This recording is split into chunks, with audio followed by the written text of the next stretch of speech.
ठीक है भाई, शुरू करते हैं नेक्स्ट चैप्टर।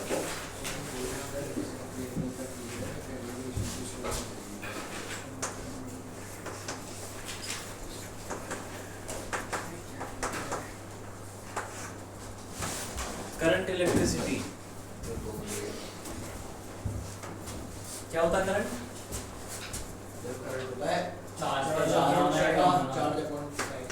क्या charge upon time? Excel of charge और एफिशिएंसी ऑफ चार्ज का फ्लो करना per time, per unit. Rate of flow of charge, कितनी तेजी से चार्ज फ्लो बस। करना टाइम देना है।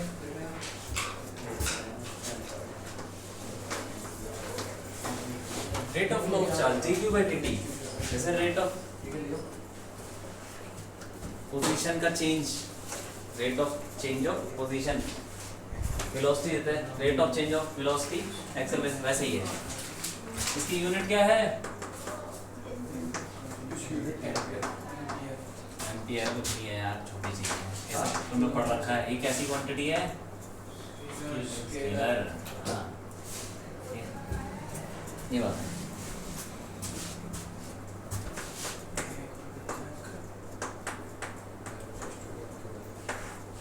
चैप्टर का नाम यही करंट। हाँ भैया, ड्रिफ्ट स्पीड क्या होती है? अब तुम समझो कि करंट तो ठीक है, छोटी सी है। ड्रिफ्ट स्पीड क्या है? मान लो कि एक हमारे पास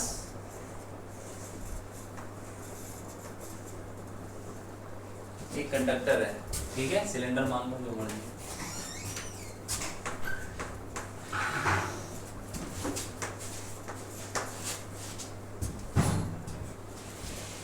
तो सिलेंडर का एरिया है, लेंथ है L,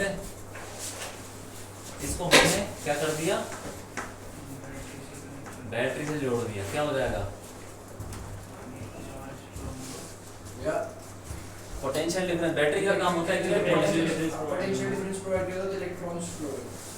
पोटेंशियल डिफरेंस प्रोवाइड कर देगा। तो कंडक्टर के अंदर पोटेंशियल डिफरेंस आ गया, इलेक्ट्रॉन का मोशन तो कंडक्टर के अंदर इलेक्ट्रिक फील्ड भी आ जाएगी। क्यों नहीं हो सकता? अबे वो उसके अंदर पता आपने बोलते हैं कंडक्टर के अंदर इलेक्ट्रिक फील्ड हो सकती है, उसके अंदर इलेक्ट्रिक फील्ड नहीं हो सकती। कब बोला था? हाँ इलेक्ट्रोस्टैटिक्स में। हाँ, इलेक्ट्रोस्टैटिक में होती है, करंट वाले में। इलेक्ट्रोस्टैटिक में नहीं हो सकता, बाकी हर जगह हो सकता है। ठीक है, क्योंकि इलेक्ट्रोस्टैटिक की कभी यहाँ पे चार्ज का फ्लो हो रहा है, कुछ होगा, तो पोटेंशियल डिफरेंस आ गया तो इलेक्ट्रिक फील्ड भी आ जाएगी। और ये हायर पोटेंशियल है, लोअर पोटेंशियल, और इलेक्ट्रिक फील्ड होती है हायर पोटेंशियल से। हाँ, पता है कि नहीं? Potential decrease in the direction of electric field. तो जो नेगेटिव है पॉजिटिव, ये लोअर पोटेंशियल हायर पोटेंशियल, तो इलेक्ट्रिक फील्ड ऐसे ही आएगी। ठीक है, हाँ पॉजिटिव लंबा वाला डंडा पॉजिटिव होता है, हाँ तो ये हायर हो गया, हायर पोटेंशियल हो गया। ठीक, हाँ तो ये बात है। अब इसमें इलेक्ट्रॉन्स भी तो घूम रहे हैं, हमें तो ड्रिफ्ट स्पीड देखनी है, वो क्या चीज़ है। अभी मान लो बैटरी नहीं जोड़ रही, बैटरी नहीं जोड़ी तो क्या होगा इलेक्ट्रॉन का? इलेक्ट्रॉन से रैंडम मोशन कर देंगे, जैसे हवा के पार्टिकल घूम रहे हैं, तो वैसे ही इलेक्ट्रॉन भी घूमेंगे भाई, ऐसे ऐसे घूमते रहेंगे। ये लो यार क्या है, ऐसे घूमते रहेंगे एक ही जगह पे, वो टकराते भी रहेंगे और मूव भी करते रहेंगे, मतलब एक ही जगह पे हिलते रहेंगे, रैंडम मोशन। और अगर मैंने सपोज, अब इसमें तो बहुत सारे, ये क्यों ऐसे रास्ता इसका मुड़ रहा है? क्योंकि टकरा रहे हैं, टकरा रहे हैं, तो टकरा रहे हैं, तो मैं क्या करता हूँ, एक जैसे ये एक लाइन है, उसको मैं एनालाइज करता हूँ। अब इतने सारे मोशन को एनालाइज नहीं कर सकते भाई, बहुत मुश्किल है। इसमें मैंने थ्योरी लगानी पड़ती है स्टैटिस्टिकल। ओ काइनेटिक थ्योरी पढ़ी थी हमने 11th में, उसमें एवरेज निकाला था, ये किया था ना हमने, रूट मीन स्क्वायर स्पीड। तो क्या था वो सबका एवरेज था, तो यहाँ पे भी एवरेज निकालना है। तो मैं क्या करता हूँ, एक पाथ ले लेता हूँ। क्या ये कौन सा पाथ है? एक कोलिजन का पाथ। दो कोलिजन के बीच में, जैसे एक से टकराया फिर निकल गया, फिर दूसरे से टकराया, तो उन दोनों के बीच में क्या सीधे चलेगा लगभग, तो वो चीज। तो जब बैटरी नहीं लगी थी तो दो कोलिजन के बीच में ऐसे चल रहा मान लो, अब बैटरी लग गई, अब क्या चलेगा? एक डायरेक्शन। अब सोच, इसके अंदर इलेक्ट्रॉन है, इसके ऊपर फोर्स लगेगा, किधर लगेगा? पॉजिटिव। किस तरफ ज़्यादा इस तरफ ज़्यादा जाएगा। इलेक्ट्रिक फील्ड के ऑपोजिट डायरेक्शन लगे फोर्स, क्यों? हाँ, तो जब अब वैसे ही ऐसे जाता, अगर बैटरी यहीं लगी थी, अब बैटरी लगने के बाद इसके ऊपर फोर्स लगेगा तो किधर जाने की कोशिश करेगा? इधर। तो थोड़ा सा इसका जो पाथ है वो ये थोड़ा चेंज हो गया, इसको बोलते हैं ड्रिफ्ट। थोड़ा सा पाथ चेंज हो गया। जैसे तुम मान लो कि नदी रुकी हुई है, तुम तैर के निकल गए सीधा, अब नदी चलने लग गई तो तुम टेढ़े हो जाओगे, टेढ़े तो ये भी टेढ़ा हो गया, सही है कि नहीं? ये वैसी कहानी है। इलेक्ट्रिक फील्ड धक्का मार ले, लेकिन उसका जो रैंडम मोशन है वो खत्म नहीं होगा, वो तो ऐसे ही चलता रहे। भाई यहाँ पे मान लो मॉलिक्यूल है, कोई पंखा उनका कुछ नहीं चल रहा, तो तब भी तो मॉलिक्यूल टकरा रहे हैं रैंडम मोशन में, लेकिन हवा चलने लग जाएगा तो सारे मॉलिक्यूल चलने शुरू कर देंगे, लेकिन वो टकराना थोड़े बंद कर देंगे, चलता रहेगा, रैंडम मोशन चलता रहेगा, लेकिन चलते चलते वो बहने भी लग जाएंगे। तो इसको कहते हैं बहना, ड्रिफ्ट। ठीक है, ये एक इलेक्ट्रॉन के साथ हो रहा है, सबके साथ होगा? हाँ होगा। तो यही, तो ये खिसकते खिसकते ऐसे पहुंचने लग जाएंगे, फ्लो होने लग जाएगा, इलेक्ट्रॉन का फ्लो हो जाएगा, तो उसी को बोलते हैं करंट। ठीक, तो ये तो रैंडम मोशन था जब बैटरी नहीं थी। तो बैटरी लगने के बाद सोचो क्या होना चाहिए? इसका क्या होगा? ये जो है इसका क्या होगा? ये सारे स्ट्रेट लाइन, सारे स्ट्रेट लाइन बट एक मोशन होगा जो कि बहुत ज्यादा यूनिफॉर्म होगा। ये देखो ऐसा कुछ, ये क्या हो रहा है? टकरा भी जाएगा तो इस तरफ भी जाएगा। कहाँ जा भी रहा है और टकरा भी है तो बस मतलब कोलिजन होते होते उस तरफ जाएंगे। वो तो होता ही रहेगा, रैंडम हो जाएगा तो थोड़ी होगा, लेकिन वो बहने भी लग गया। ये हर कोलिजन पे थोड़ा थोड़ा आगे जा रहा है। लेकिन यहाँ पे ऐसा नहीं होता, यहाँ पे तो एक ही जगह टकरा के घूम रहा है। तो वही कहानी है, ये है विदाउट बैटरी, विदाउट बैटरी तो इसको ऐसे बोल दो, और विद बैटरी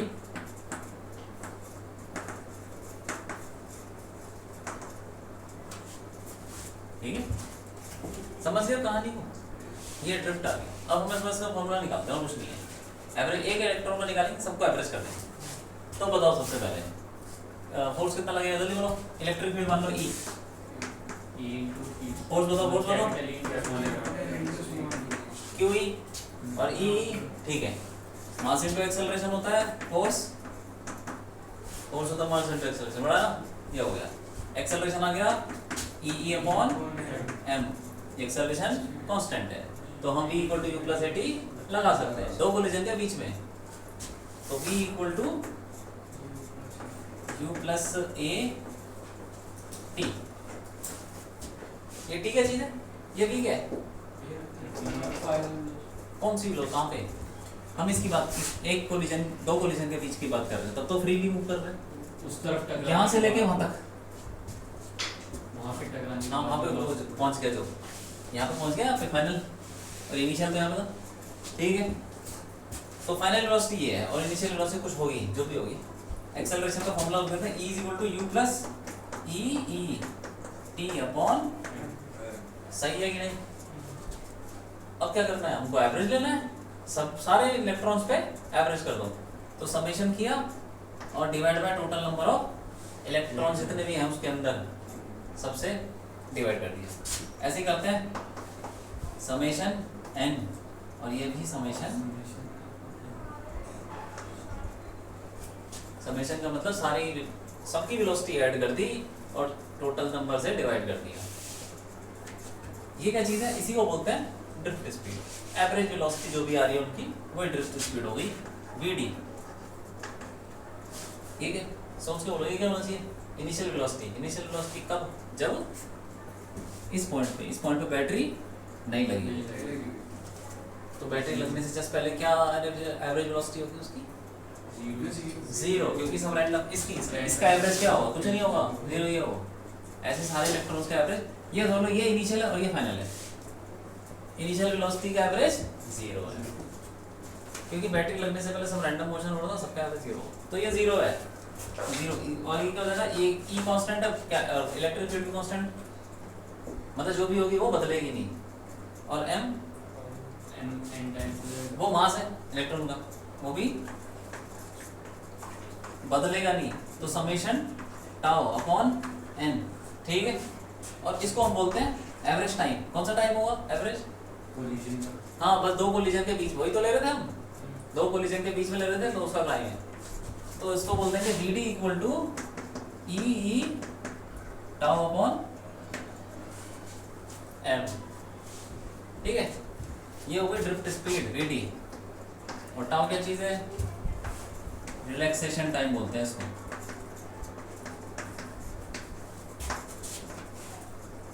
और ये भी बोल सकते हैं, ये है क्या चीज? टाइम बिटवीन टू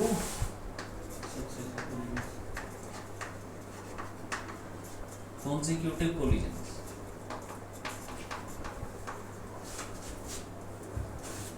ठीक है, हाँ सक्सेस, कुछ भी बोलो, समझ ले बात को, कोई बड़ी बात नहीं है, तो नॉर्मल सी चीज़ है।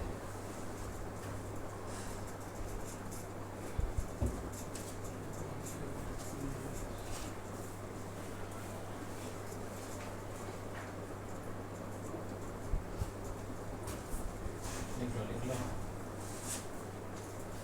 ये हटा दूँ ऊपर का।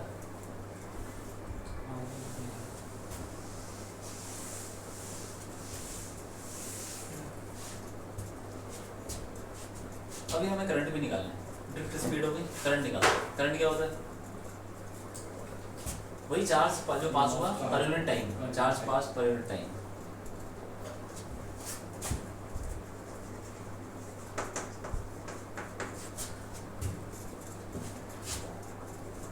चार्ज अपॉन टाइम, और चार्ज कैसे पता चलेगा? देखो यहाँ मान लो कि यहाँ पे इलेक्ट्रॉन की लाइन लगी हुई है कंडक्टर की शुरुआत पे। अब जैसे तुमने बैटरी लगाई है, ये इलेक्ट्रॉन का क्या होगा? इन इलेक्ट्रॉन्स का हाँ चलेंगे, कितनी स्पीड से चलेंगे? ये ड्रिफ्ट स्पीड से चलेंगे भाई, और तो कुछ नहीं, ड्रिफ्ट स्पीड चलते रहेंगे चलते रहेंगे, और यहाँ पहुँच गए। इनके पीछे क्या होगा? अरे ये जो है हाँ, और इलेक्ट्रॉन होंगे। ऐसा बोल लो कि जब स्कूल का दरवाजा खुलता है तो बच्चे बाहर निकलते, सबसे आगे वही होता है, उनके पीछे कौन होता है? दूसरे बच्चे होते हैं, जब तक बाहर निकल जाते। तो वही हो गया, इनके पीछे भी इलेक्ट्रॉन्स होंगे, सब आते रहेंगे, वो भरते रहेंगे। तो इसका मतलब ये हुआ कि यहाँ से कितना चार्ज पास हुआ? जब ये इलेक्ट्रॉन यहाँ पहुँच गए, ये इलेक्ट्रॉन यहाँ पहुँच गए, तो कितना चार्ज पास हो गया यहाँ से? उतने जितने जितना नहीं, कितना हो गया? जितना मतलब इस एरिया से पास हो सकता है, जैसे फ्लक्स होता है। कितने इलेक्ट्रॉन्स पास हुए, कैसे पता चलेगा? बता दो।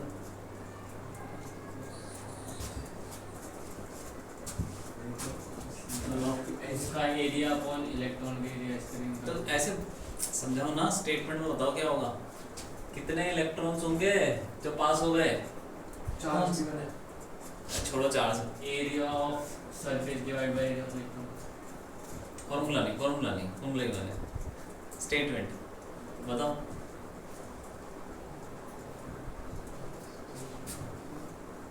कितने इलेक्ट्रॉन्स, नंबर में नहीं पूछ रहा मैं तुमसे ये जानना चाह रहा हूँ, तुम क्या सोच रहे हो इस बारे में? कितने इलेक्ट्रॉन्स होंगे, कौन से इलेक्ट्रॉन? वो तो बाद में निकालते रहेंगे, कौन से इलेक्ट्रॉन?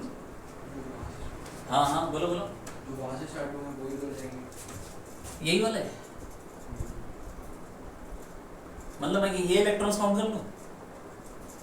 जितने मतलब उस इस सिलेंडर के जो सरफेस है, वो जो सर्कल वाला पार्ट है, उससे जितने इलेक्ट्रॉन पास होंगे उतने ही जाएंगे इसमें। अरे इनके पीछे क्या इलेक्ट्रॉन लगे हुए हैं? सब लगे हुए हैं। तो वो कितने इलेक्ट्रॉन्स होंगे जो सिलेंडर के उसमें अंदर होंगे यार? सिलेंडर के अंदर सिलेंडर के जितने इलेक्ट्रॉन सिलेंडर के अंदर हैं, उतने वही पास सारे के सारे इलेक्ट्रॉन्स तो पास हुए हैं। जब ये इधर आया, धीरे धीरे आया, इसके पीछे भी तो आए सारे इलेक्ट्रॉन्स, तो जब ये यहाँ पहुँच गया तो जितने भी इलेक्ट्रॉन्स इसके पीछे हैं सबके सब तो पास हुए हैं। तो इसका मतलब जितने इलेक्ट्रॉन सिलेंडर के अंदर है वही पास हुए हैं, और वो कैसे निकलेंगे, उसके लिए हम यूज करते हैं एक property, number of free electrons. अब तुम बताना, ठीक है, नंबर ऑफ फ्री इलेक्ट्रॉन्स पर यूनिट वॉल्यूम। इसको इलेक्ट्रॉन नंबर डेंसिटी भी बोलते हैं, इलेक्ट्रॉन नंबर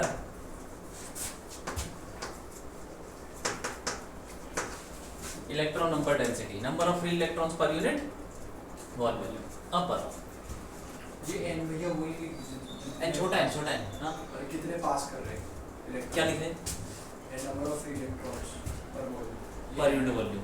ये एक प्रॉपर्टी है, जैसे कॉपर में उठाओगे पर यूनिट वॉल्यूम में कुछ इलेक्ट्रॉन्स होंगे 15 करोड़, आयरन को उठाओगे हो सकता 12 करोड़, हर मटेरियल का अलग होगा।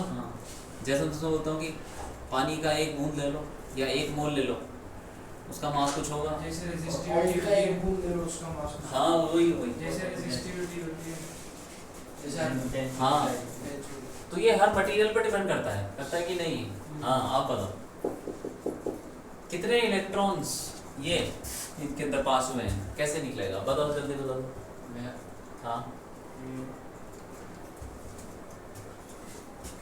नंबर ऑफ इलेक्ट्रॉन पास्ड बताओ कैसे करेंगे,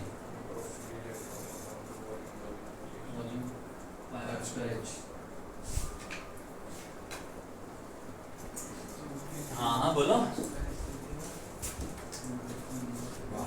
बताओ वही number of free electrons divide by pi square divided by, हमें क्या निकालना है, नंबर ऑफ फ्री इलेक्ट्रॉन्स जो भी है, फ्री इलेक्ट्रॉन्स के जो पास,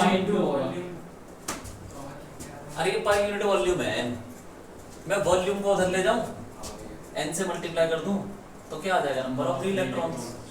तो नंबर ऑफ फ्री इलेक्ट्रॉन्स क्या आ जाएंगे, नंबर ऑफ इलेक्ट्रॉन्स क्या आ जाएंगे बताओ, नंबर ऑफ इलेक्ट्रॉन्स बोलो कितने होंगे, n पाई स्क्वायर। हाँ n इनटू वॉल्यूम, कितना वॉल्यूम जितना हम निकालना चाह रहे हैं उसका वॉल्यूम क्या, एरिया इनटू लेंथ, सही है। ठीक है, ये आ गया हमारा क्या, नंबर ऑफ फ्री इलेक्ट्रॉन्स जो भी पास हुए हैं, NaL, सही है, NaL, ठीक। अब चार्ज कितना होगा इसमें, इसके मल्टीप्लाई कर दो ई से, तो चार्ज कितना हो जाएगा, NaLe, NaL तो हो गया जो इलेक्ट्रॉन्स पास हुए, और टी से मल्टीप्लाई कर दे चार्ज हो गया, वहाँ तो आई क्या आ जाएगा, NaLe T, और T क्या चीज़ है, कितना टाइम लगा ये पास होने में, तो इसका मतलब कितना टाइम लगा बताओ जल्दी बता दो।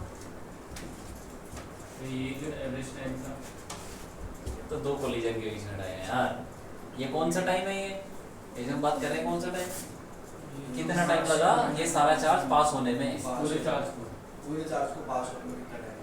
हाँ बताओ कितना लगेगा, जल्दी बोलो, अरे सोचो ना यार। देखो डेरिवेशन वैसे तो ये सीबीएसई की डेरिवेशन, लेकिन मैं चाहता हूँ ना, मतलब जब तक ये सीखोगे नहीं ना, ऐसे सीखने में सोचेगा तो इसके जैसे क्वेश्चन कैसे करोगे जो डिफिकल्ट वाले होंगे। इसीलिए मैं कहता हूँ ये टाइम कौन सा है, जितना चार्ज L/V, ये वेलोसिटी होगी, जितना टाइम इन इलेक्ट्रॉन्स को यहाँ जाने में लगा, अरे वही तो टाइम है, उतनी देर में तो चार्ज पास हुआ सारा, तो उन इलेक्ट्रॉन्स को यहाँ जाने में कितना टाइम लगा, डिस्टेंस अपॉन स्पीड, तो टाइम इज इक्वल टू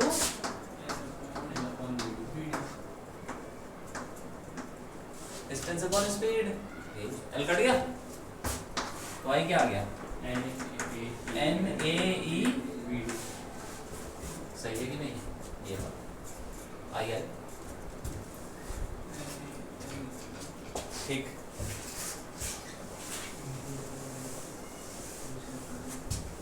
ये हटा दो, सब हटा दो नीचे का,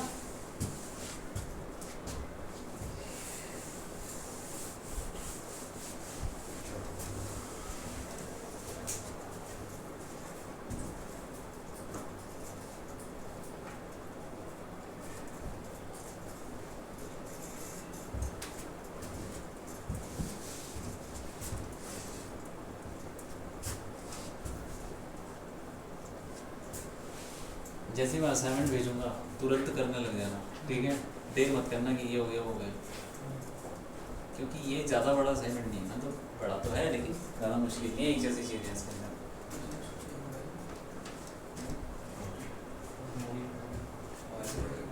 अब करंट हमने निकाल दिया, करंट ये रहा, तो एक फॉर्मूला हमने निकाला ड्रिफ्ट स्पीड का, एक करंट का। अब इसमें और थोड़ा और कुछ निकालते हैं, क्योंकि अभी हमें रेजिस्टिविटी निकालनी है, क्योंकि रेजिस्टेंस निकालना है, ठीक है। रेजिस्टेंस सुना है क्या, वो निकालना। तो उसके लिए क्या करें, इसको उठा के वीडी को यहाँ रखो, तो आई इक्वल टू वीडी कितना ई टाउ अपॉन, इससे रेजिस्टेंस निकलेगा, अभी निकलेगा सब कुछ निकलेगा, ठीक। अब क्या करें, इसको ऐसे कर लो अलग, आई अपॉन ए ऐसे लिख लो, इज इक्वल टू, और साथ में ये लिख लो M upon N E square tau. लिख सकता हूँ क्या, ये एन ई स्क्वायर टाउ नीचे चला गया इसके, और एरिया भी नीचे चला गया, और एम ऊपर चला गया, इज इक्वल टू ई बचा। सही है कि नहीं? हाँ। एक और चीज हम डिफाइन करते हैं, उसको बोलते हैं करंट डेंसिटी। ये क्या होता है, जे करंट पर यूनिट एरिया। इसको हम ऐसे लिखते हैं, ज्यादा अच्छा फॉर्मूला ये है, J dot A, area is a vector, current density भी वेक्टर है, ठीक है।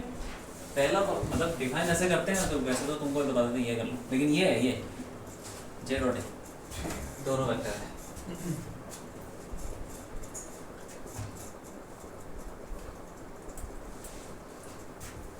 तो अब ये क्या चीज है, ये बन गई current density, J is equal to, अब ये क्या चीज है, ये है resistivity. Resistivity rho M upon N E square tau, ठीक। तो वन फॉर्मूला बन गया, जे मतलब E equal to J rho, resistivity वाला फॉर्मूला कहां से है, ये ना, इसी को रेजिस्टिविटी बोलते हैं। मतलब इसी की वजह से रेजिस्टेंस पैदा होता है। रेजिस्टेंस बेसिकली ये है अंदर की चीजें जिनकी वजह से होता है, जैसे रिलैक्सेशन टाइम कितना है, वो टकरा रहा है, जा ही नहीं पाया, जब टकरा रहा है इतनी भीड़ में, मान लो जंगल में तुम भाग रहे हो और बहुत सारे पेड़ खड़े हुए हैं, झाड़ियां, तुम भाग ही नहीं पाओगे, रेजिस्टेंस तो अपने भी आ गया। जितना आसानी से भाग सकते खुले मैदान में, तो उसमें करंट ज्यादा होगा, क्यों? तो रेजिस्टेंस बेसिकली यही है प्रॉपर्टी। रेजिस्टेंस कहाँ से निकलता है, इन्हीं के अंदर से निकलता है, इलेक्ट्रॉन्स के फ्लो होने से। फ्लो होने में क्या रुकावटें पैदा हो रही है, ठीक है, ये चीज है। तो यही रेजिस्टिविटी है, ये तुमने पढ़ा भी होगा शायद 10th में, क्यों? ये फॉर्मूला नहीं, वो बस रेजिस्टिविटी सुना होगा। हाँ, ठीक है, ये है ओम्स लॉ, ठीक। कौन सा फॉर्मूला? ओम्स लॉ नहीं सुना क्या? अरे वो तो इक्वल टू आई आर। हाँ, तो वो भी है, ये भी है, वेक्टर फॉर्म है ये।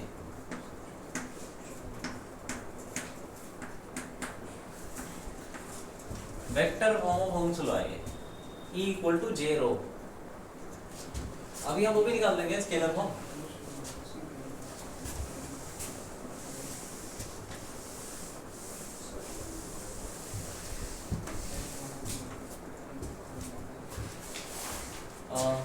क्या करें,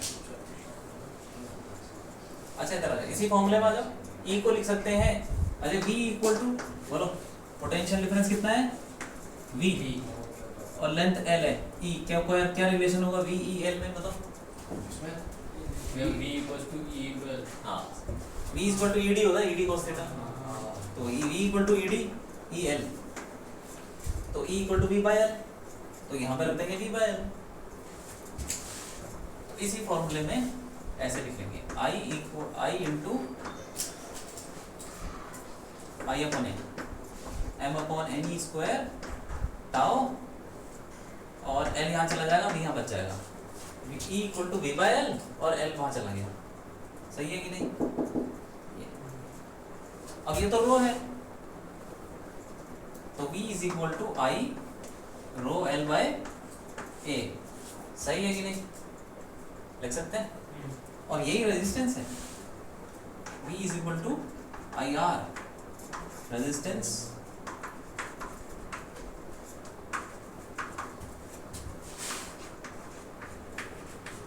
रो L बाय ए, इसको बोलते हैं रेजिस्टेंस। ठीक है, तो ये सारी चीजें तुम बहुत बड़ी बात नहीं है, थोड़े बड़े बड़े से फॉर्मूला लग रहे हैं तुमको, लेकिन याद कर लेना, ये रेजिस्टिविटी का फॉर्मूला याद कर लोगे, बाकी सब हो जाएगा, और कोई बड़ा फॉर्मूला नहीं है। और ये जो रेजिस्टिविटी है ये किस पे डिपेंड कर रही है? देखो ध्यान से देखो, M E N टाउ ये सब किस पे डिपेंड कर रही है? सब मटेरियल पे डिपेंड कर रही है भाई। M और E तो चलो कांस्टेंट है, mass of electron, charge electron, उसको छोड़ो, वो कल बदलेगा। N किस पे डिपेंड कर रहा है? मटेरियल पे, और टाउ वो भी मटेरियल पे ही, तो सब मटेरियल की कहानी है ये। तो जो रो है वो लिख लो, वो भी प्रॉपर्टी है। जैसे N था ना, वो मटेरियल पे डिपेंड कर रहा था, प्रॉपर्टी ऑफ मटेरियल, तो रो भी प्रॉपर्टी ऑफ मटेरियल है, ये मटेरियल पे डिपेंड करता है। दूसरी चीज, और टेम्परेचर पे भी करता है, लेकिन वो पढ़ेंगे थोड़ी देर में। साइज वगैरह पे नहीं करता, जैसे कि डेंसिटी होती है, ज्यादा पानी ले लो कम पानी ले लो, डेंसिटी सेम रहती है वैसे ही, लेकिन डेंसिटी टेम्परेचर पे डिपेंड करती है थोड़ी बहुत, तो वैसे ही ये भी टेम्परेचर पे करेगा, लेकिन अभी पढ़ते हैं उसके बारे में। साइज पे नहीं करता। रेजिस्टिविटी क्या लिखना था? Resistivity property of material, resistivity एक प्रॉपर्टी है मटेरियल की, लेकिन रेजिस्टेंस करता है, देखो ध्यान से, क्योंकि इसमें लेंथ आ रहा है, एरिया आ रहा है, पूरा साइज आ रहा है, तो रेजिस्टेंस करता है साइज पे, लेकिन रेजिस्टिविटी एक प्रॉपर्टी है। रेजिस्टेंस की यूनिट क्या होती है? ओम होती है, बड़ा है ना, और रेजिस्टिविटी की क्या होगी बता दो? हाँ बस ये रहा, यहाँ से निकाल लो, ओम मीटर रहेगा, ठीक है। जे की यूनिट रहेगी एम्पियर पर मीटर स्क्वायर, क्यों फॉर्मूला, ठीक। एक और चीज है जो कि है कंडक्टिविटी, सिग्मा, ये क्या होता है? Reciprocal of resistivity is conductivity. Resistivity क्या क्या शो करता है कि कितना अपोज कर रहा है करंट, तो उसका रेसिप्रोकल क्या शो करेगा कि कितना सपोर्ट कर रहा है। हाँ, इसकी यूनिट क्या हो जाएगी? ओम इनवर्स मीटर इनवर्स, ठीक। एक और चीज होती है कंडक्टेंस, ये क्या होता है? 1/r। शायद ये ना कोर्स में नहीं है, हमारे जमाने में होता था, अब शायद केमिस्ट्री में डाल दिया होगा, मैंने तो नहीं देखा आजकल कोई आते हुए। ठीक है, मैं अपने जमाने में पढ़ा था, तो पढ़ा रहा।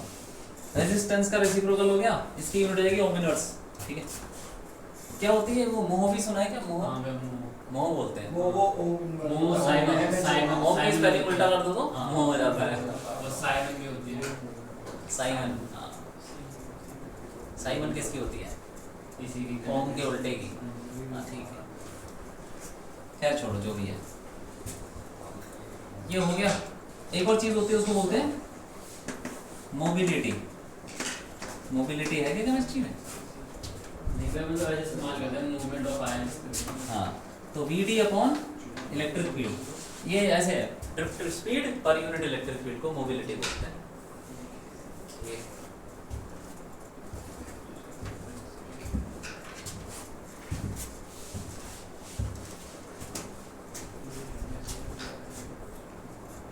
इसकी यूनिट क्या होगी बताओ? अच्छा, ये सब स्केलर है, सब स्केलर है। ये वेक्टर हो तो बता दूंगा, बाकी सब स्केलर समझो। जो वेक्टर है वो बता दिया, जे वेक्टर है, ठीक है। रेजिस्टिविटी स्केलर, सब स्केलर, सब कुछ। इलेक्ट्रिक फील्ड तो पता ही है वेक्टर है, ये सब स्केलर है। बताओ क्या होगा? Drift speed per unit electric field बोलो। अरे इसकी यूनिट क्या होगी? इसकी मोबिलिटी। हाँ, ये मीटर पर सेकंड है, speed upon electric field unit बताओ। अरे न्यूटन पर कूलम होती है, एक और होती है, ये यहाँ से निकाल लो, वोल्ट पर मीटर। रख दो, वोल्ट पर मीटर क्या आएगा?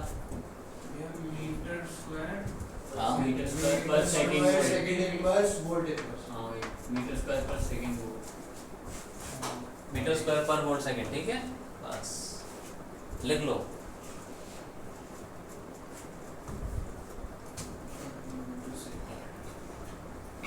थोड़ा बहुत तो यही याद करने वाला है, ये तो ज़्यादा दिमाग लगाने वाले नहीं, बता केमिस्ट्री में भी है ना ये हाँ, कंडक्टेंस कंडक्टिविटी का ठीक।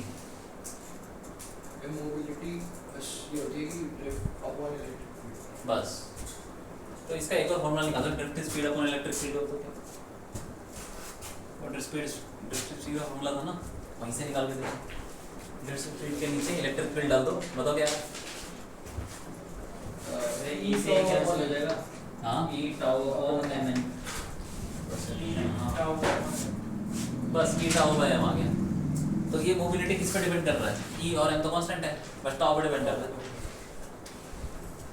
ठीक है, ये भी मटेरियल पे डिपेंड करता हाँ ये भी मटेरियल का ही है, ठीक है। मोबिलिटी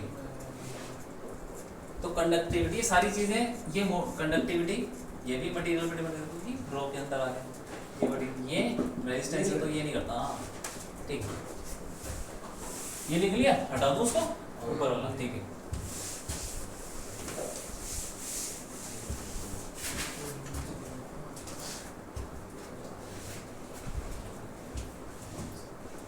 अब देखो ये जो रेजिस्टिविटी है किस पे डिपेंड करती है, बोलो इस पे, मेटल मटेरियल पे और रेजिस्टिविटी अभी बता दो टेंपरेचर हाँ।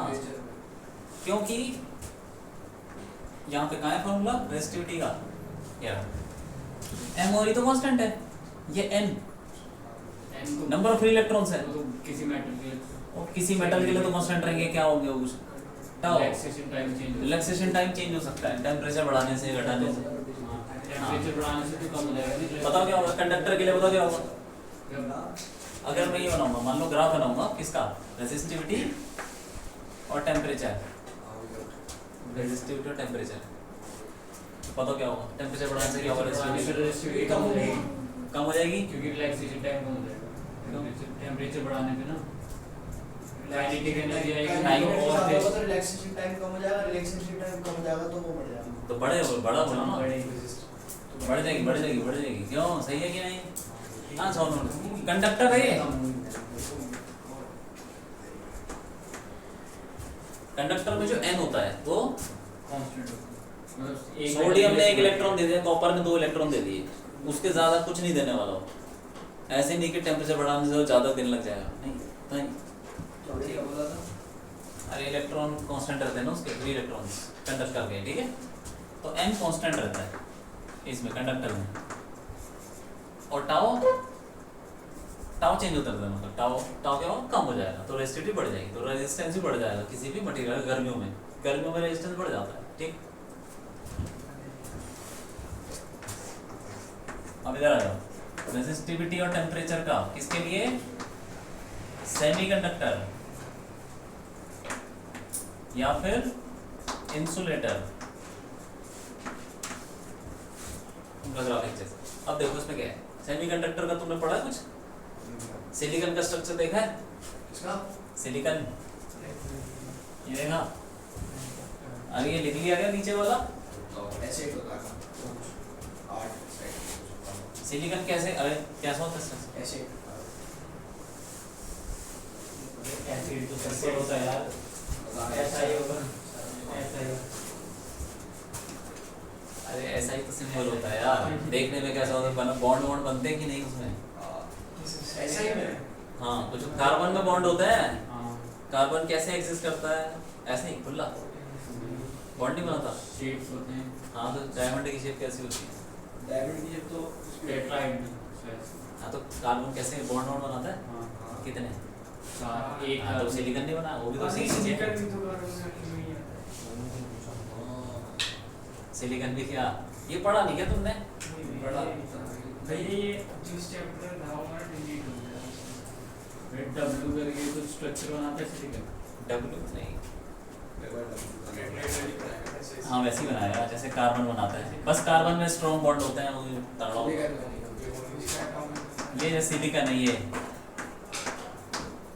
4 बॉन्ड बन रहे हैं यार, और कुछ नहीं, ठीक है। ऐसे तो ऐसे फैलता जा रहा है वो पूरा। तो अब देखो जैसे मान लो टेम्परेचर बढ़ रहा है, तो इस इनके पास इनिशियली तो कुछ होगा नहीं, इलेक्ट्रॉन्स होंगे नहीं होंगे, तो इनिशियली तो वो कुछ है ही नहीं। इंसुलेटर कहाँ से कंडक्ट करेगा, बिजली आएगी कहाँ से, फ्री इलेक्ट्रॉन्स है ही नहीं, तो करंट कहाँ से आएगा। लेकिन जब टेम्परेचर बढ़ाएंगे तो क्या होगा, इलेक्ट्रॉन कहाँ से आएंगे, कहाँ से आएंगे इलेक्ट्रॉन, टेम्परेचर बढ़ाएंगे तो क्या होगा बताओ, बॉन्ड टूटेगा। ये टेम्परेचर बढ़ने से एनर्जी बढ़ जाती है और बॉन्ड टूट जाता है। बॉन्ड टूटेगा तो वैलेंस, बॉन्ड टूट जाएगा तो इलेक्ट्रॉन बाहर आ गए और फ्री और घूमने लग जाते हैं। इनकी थ्योरी बहुत ही अलग ही लेवल पे है, समझ लो कि तुम बातें पढ़ोगे और ज़्यादा डिटेल में क्या होता है कि इलेक्ट्रॉन घर जाता है, ये होता है, फिर इलेक्ट्रॉन ऑक्यूपाई करते हैं, फिर इनका कुछ कंडक्शन होता है, वो आखिरी चैप्टर है तो उसमें पढ़ेंगे थोड़ा बहुत कंडक्शन कैसे होता है सेमीकंडक्टर। लेकिन बेसिकली समझ लो कि टेम्परेचर बढ़ाएंगे तो बॉन्ड टूटेगा, फ्री हो जाएंगे। तो जैसे टेम्परेचर बढ़ रहा है तो बॉन्ड ज़्यादा टूटेंगे तो फ्री इलेक्ट्रॉन्स बढ़ने लग जाएंगे। तो एन बढ़ रहा है और टाउ का क्या होगा, एन अगर बढ़ रहा है, एन बढ़ना नहीं, टाउ का क्या होगा टेम्परेचर बढ़ाने से, टाउ तो वो तो कम ही होगा, तो कम ही होना, और ज़्यादा कैसे हो सकता है। तो टाउ हो रहा है, कुछ इफेक्ट पड़ेगा क्योंकि एन बढ़ रहा है, टाउ कम हो रहा है, और टाउ कम हो रहा है, रिलेशन एन बढ़ रहा है, टाउ कम हो रहा है। तो ऐसा नहीं है कि तुम ये सोचोगे कि ये बढ़ रहा है वो घट रहा है, तो बैलेंस नहीं होता। एक वो तो देखना पड़ता है किसका इफेक्ट ज्यादा है। इफेक्ट किसका ज्यादा देखा गया है, एन का, तो एन का इफेक्ट ज्यादा है, टाउ का इफेक्ट ज्यादा नहीं है, एन बढ़ता तो कम होगी, ठीक है कि नहीं। हाँ, तो यहाँ पे एन बढ़ रहा है तो रो घटेगा, बस टाउ घट जाता है, लेकिन टाउ से कुछ ज्यादा फर्क पड़ता नहीं है। एन डोमिनेट करता है इसमें, तो इसमें एन डोमिनेट्स, ऐसे लिख लो, एन डोमिनेट्स, ठीक है।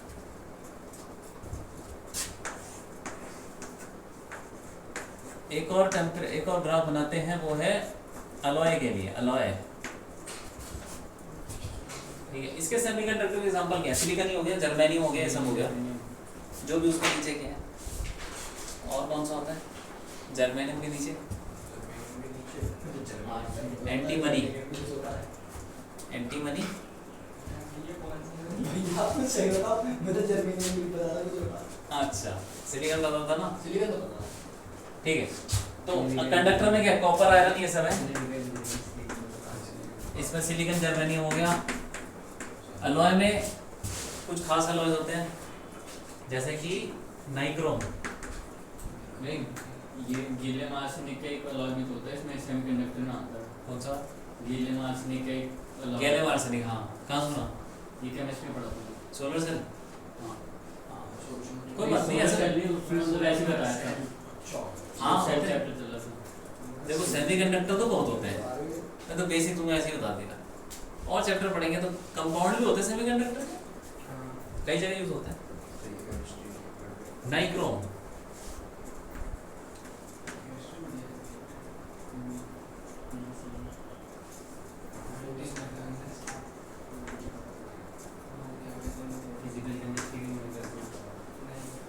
पता नहीं स्पेलिंग यही होती है कि नहीं, लेकिन होते हैं ये कुछ। मैग्नेटिन होता है, यानी यहाँ पे आता है कि नहीं आता पता नहीं, ऐसे ही नाइक्रोम तो सही है, मैग्नेटिन,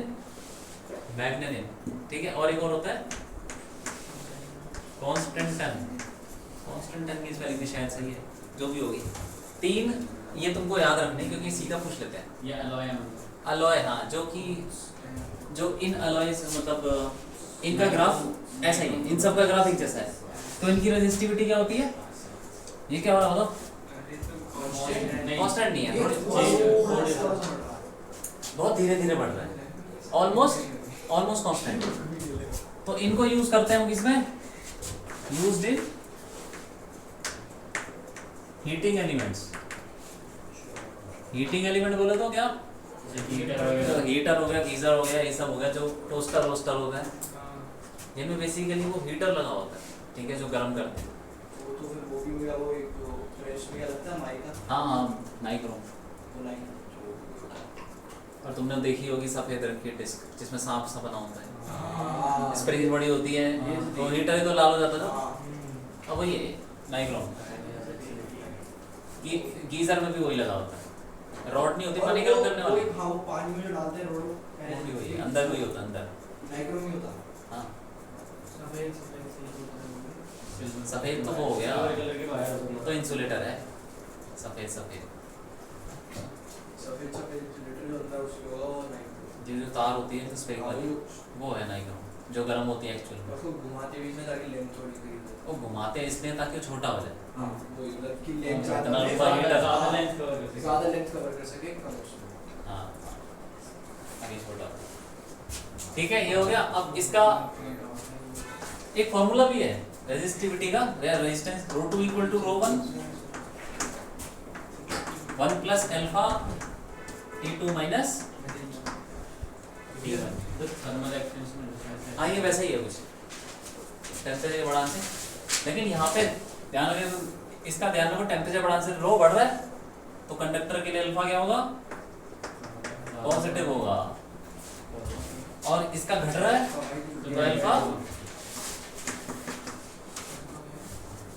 रेजिस्टिविटी घट रही है किसकी, सेमीकंडक्टर की, तो उसके लिए अल्फा नेगेटिव होगा, तभी तो टेम्परेचर बढ़ाने से ये फाइनली वो कम हो जाएगा। ठीक है कि नहीं, ये नेगेटिव हो गया तो पूरी क्वांटिटी नेगेटिव होगी, 1 माइनस समथिंग, तो वो छोटा आएगा, तो छोटा आएगा तो वो भी छोटा हो जाएगा, सही है कि नहीं, हाँ कम हो जाएगा। और ये अल्फा पॉजिटिव है लेकिन बहुत वेरी स्मॉल, हाँ इसीलिए इसकी रेजिस्टिविटी ज्यादा चेंज नहीं आती। रेजिस्टेंस का फॉर्मूला भी ऐसे ही है, 1 plus alpha T2 minus T1। इसमें रो2 क्या है? दूसरे टेम्परेचर पे रेजिस्टिविटी, मतलब T1 पे रेजिस्टिविटी ρ1 है, T2 पे ρ2 है, तो उनके बीच में रिलेशन है। अल्फा वैल्यू गिवन होगी। अल्फा क्या चीज है, अल्फा है coefficient of time- thermal expansion. Expansion भी, एक्सपेंशन कहाँ से आ गया, ये तो रेजिस्टिविटी है ना, उसमें तो लेंथ ज्यादा होगी, temperature coefficient of resistivity, resistivity का है कोफिशिएंट।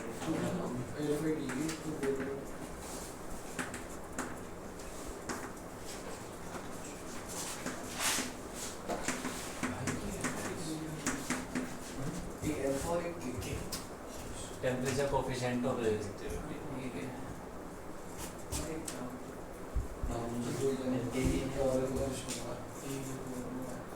लिख लो, हो गया काम। ये थ्योरी में इसलिए करा रहा हूँ ताकि निपटा हो जल्दी से, फिर हम असली काम करेंगे।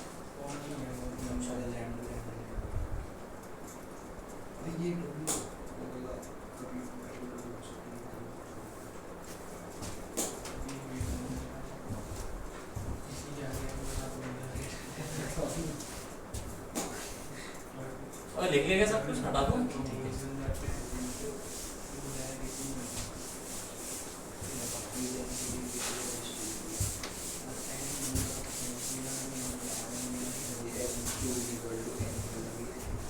ठीक है, अब ओम्स लॉ हमने देखे, V इक्वल टू आई आ रहा है, ठीक है, हम देखते हैं कि ये इसके बीच में कैसा रिलेशन है, लीनियर, V और I, V और I के बीच में लीनियर रिलेशन, तो जिसके बीच में भी लीनियर रिलेशन होगा वो ओम्स लॉ को फॉलो करेगा, और अगर ऐसा रिलेशन ना हो तो नहीं फॉलो करेगा। तो कब कब नहीं फॉलो करेगा, तो लिख लो लिमिटेशंस ऑफ, लिख लो लिमिटेशंस ऑफ ओम्स लॉ, मतलब कब कब नहीं फॉलो करता। तो पहला लिख लो,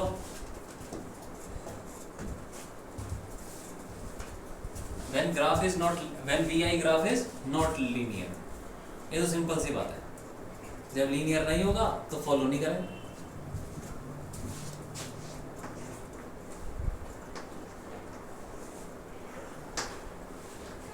सपोज VI ग्राफ कुछ ऐसा है तो ओम्स लॉ फॉलो नहीं करेगा, लेकिन इसमें भी तुम फॉलो करवा सकते हो क्या, अगर तुम बहुत छोटा बहुत छोटा एक कर्व का पार्ट लो, ये नहीं कि यहाँ से वहां लगा लो, हमें v इक्वल टू आई आता है, एक छोटा सा पार्ट लें तो ये अप्रोक्सीमेटली एक स्ट्रेट लाइन बन जाएगा, तो वहां पे हम लगा सकते हैं।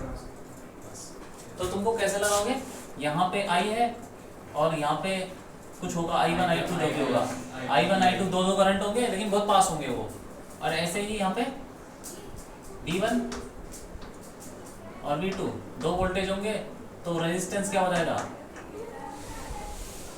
डेल्टा v या v2 माइनस v1। आ रहे समझ में क्या हो रहा है, i2 माइनस i1। हम बस इसी के बीच में लगाएंगे तो हम उसी का डिफरेंस लेंगे, कितना पोटेंशियल डिफरेंस है और कितना करंट का चेंज है, तो यही रेजिस्टेंस को डिफाइन करेगा, डायनेमिक रेजिस्टेंस बोलते हैं इसको। ठीक है, डायनेमिक रेजिस्टेंस मतलब किसी भी पॉइंट पर रेजिस्टेंस निकाल लो, dynamic resistance dV by dR में बोल सकता हूँ, delta V by delta I।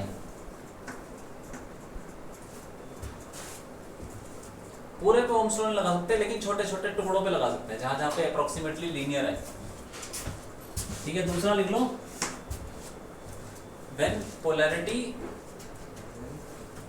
when polarity of potential difference changes, current also changes। when polarity of potential difference changes, current also changes। मतलब क्या हुआ इसका, ये अगर कोई डिवाइस है, ये डिवाइस, तो इसमें तुमने एक बैटरी लगाई, ये पॉजिटिव नेगेटिव कुछ आया करंट, ठीक है। अब तुमने इस बैटरी को क्या कर दिया, इसको रिवर्स कर दिया, पोलैरिटी चेंज कर दी, यहाँ पे प्लस माइनस कर दिया, करंट का कुछ और ही बहुत ज्यादा काम हुआ, बदल गया, फ्लो नहीं, वैल्यू बदल जाएगी, फ्लो तो बदलना ही है, करंट की वैल्यू कुछ और ही हो जाएगी। ठीक है,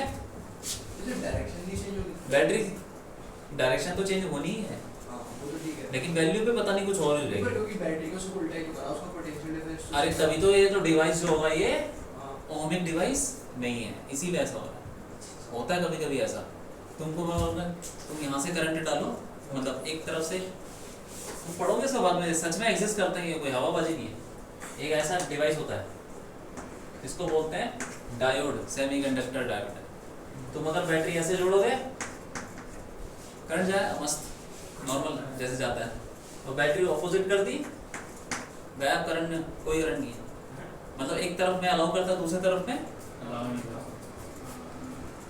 जैसे मैं तुमको बताता हूँ, ये वो नहीं होता है एग्जॉस्ट फैन, देखें, और जिसके बाहर की तरफ से वो होते हैं, उड़ते हैं वो फ्लैप, हवा, वो पंखा बंद हो जाता तो ढक्कन लग जाता ताकि मैं कबूतर ना घुस जाए, ऐसा देखा है ना। तो हवा, जब हवा यहाँ से यहाँ जा सकती है, क्या वहां से आ सकती है, कैसे आ सकती है, बंद नहीं हो रहा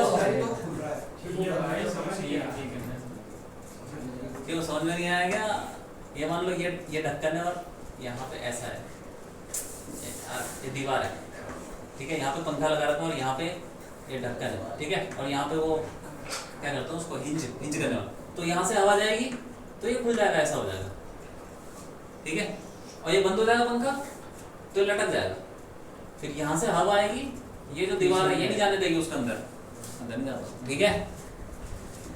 तो जो मैं तो एग्जांपल दे रहा हूँ, वैसे ही ऐसे इलेक्ट्रॉनिक्स में भी होता है, एक तरफ अलाउ करता है, दूसरी तरफ नहीं करता, तो पोलैरिटी चेंज होती तो करंट भी चेंज हो जाता है। तो पता नहीं होता होगा, थोड़ा बहुत करंट होता है, लेकिन उतना नहीं होता। तो इनका ग्राफ कैसा होता है भाई, ऐसा होता है।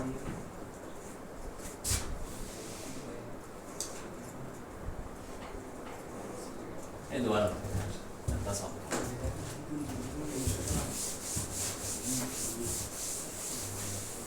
ठीक है,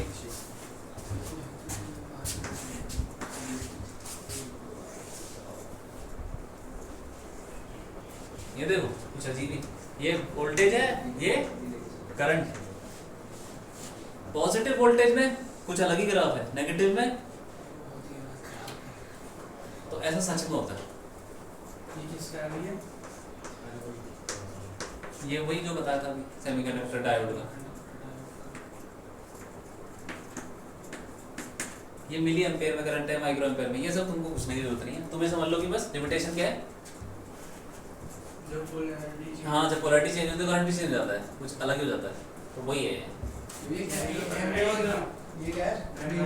हाँ, वो मिली एम्पियर और माइक्रो एम्पियर। ऊपर मिली नीचे माइक्रो। हाँ मतलब ये स्केल बना रखा है, स्केल जानते हो कि नहीं? अगर मैं इसको माइक्रो कर दूंगा तुमको पता ही नहीं चलेगा क्या हो रहा है, ग्राफ ही अजीब सा लगेगा। जैसे कि मान लो कि तुमने यार, अब देखो ये स्केल की कहानी है, तुम्हें अगर समझना होता ना कि कैसे कैसे ग्राफ चेंज हो रहा है, कभी कभी लॉग के स्केल पे हम देखते हैं ग्राफ को, नहीं नॉर्मल स्केल पे देखोगे ना तो ये तो चल रहा होगा ऐसे करके, तुम्हारा पेज ही खत्म हो जाएगा, तुम्हें पता नहीं चलेगा क्या हो रहा है। तो लॉग के स्केल पे जाओगे ना तब तुमको पता चलेगा कि ऐसा हो रहा है। अगर तुम लीनियर स्केल पे जाने लग जाओगे तुम्हें इतना सा ग्राफ दिखेगा, तुम बोलोगे तो इतना लाइन है, लाइन लगेगी। तो तुम स्केल अगर तुम्हें छोटा होगा तो तुमको ग्राफ ऐसा दिखेगा, तुम बोलोगे तो लाइन है, नहीं एक्चुअली में लॉग चल रहा होगा, लेकिन तुमने सही से स्केल लिया नहीं इसीलिए तुमको दिखा ही नहीं। आया समझ में? कोई बात नहीं, इसमें ज्यादा घुसने की जरूरत नहीं है, ये तो बाद में सीखोगे स्केल की बात। ठीक है, ये बात है। तीसरा लिख लो। कभी कभी ऐसा होता है कि दो वोल्टेज पे सेम करंट, दो अलग-अलग वोल्टेज पे सेम करंट। दो वोल्टेज पे same current, when there are resistance हैं? रेजिस्टेंस में डिफरेंस है। अरे होगा कुछ डिफरेंस, अंदर की कहानी डिफरेंस होगी, होता है कुछ। सेमीकंडक्टर में बहुत कुछ होता है। जैसे मान लो कि तुमने, अभी तो हम पढ़ेंगे कि कुछ बढ़ाने लग गए तो बढ़ रहा है, करंट बढ़ रहा है, और बढ़ा फिर कम होने लग जाता है, तो कुछ और ही होने लगता है अंदर, ऐसा है। तो लिख लो when there is same current for two different values of voltage,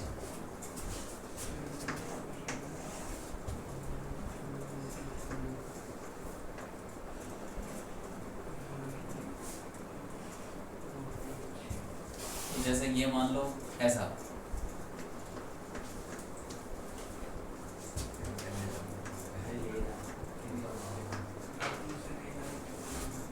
ठीक है। तो देखो यहाँ ध्यान से देखो, ये V1 है, ये V2 है, तो V1 और V2 पे सेम करंट है। पहले हमने वोल्टेज बढ़ाया तो नॉर्मल, यहाँ पे देखो ध्यान से लीनियर जैसा लग रहा है, तो यहाँ पे अप्रोक्सीमेटली ओम्स लॉ को फॉलो कर रहा है, लेकिन धीरे धीरे वो कर्व लग जाएगा तो ओम्स लॉ से बाहर चला जाएगा, फिर वो नीचे आ गया तो फिर दोबारा से वही करंट आएगा जो थोड़ी देर पहले था। दो वोल्टेज पे सेम करंट, अगर ग्राफ और बढ़ाई तो ये एक और ही है। फिर तो आग लग जाएगी उसमें, जो ज़्यादा वोल्टेज देते रहोगे तो टूट जाएगा ना। इलेक्ट्रिक डाइलेक्ट्रिक एक स्ट्रेंथ भी तो होती है हर मटेरियल की। अब तुमने एक छोटे से बल्ब को 400 वोल्ट पे जोड़ दिया तो टूट जाएगा, वही होता है। हाँ, इसका एग्जांपल है वो जो तुम बोल रहे थे ना, गैलियम आर्सेनाइड, ये फॉलो करता है गैलियम आर्सेनाइड, सोलर सेल में यूज करते हैं इसको, ठीक है।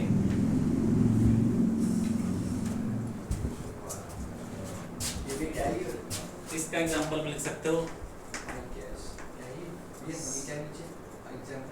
एग्जांपल गैलियम आर्सेनाइड, गैलियम और आर्सेनिक का अलॉय है, नहीं एग्जांपल है वो। इसका एग्जांपल क्या है? डायोड होते हैं सेमीकंडक्टर,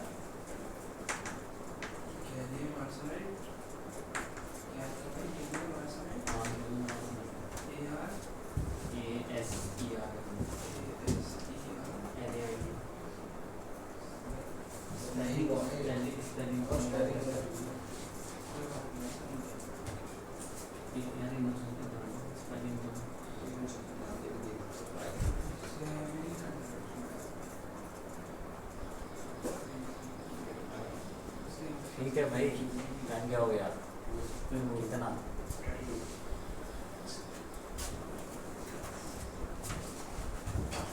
चल बहुत है।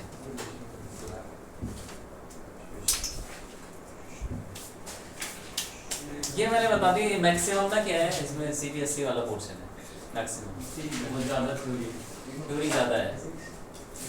नेक्स्ट क्लास पे सीधा हम आ जाएंगे किस पे, और थोड़े क्वेश्चन करते हैं, ठीक है।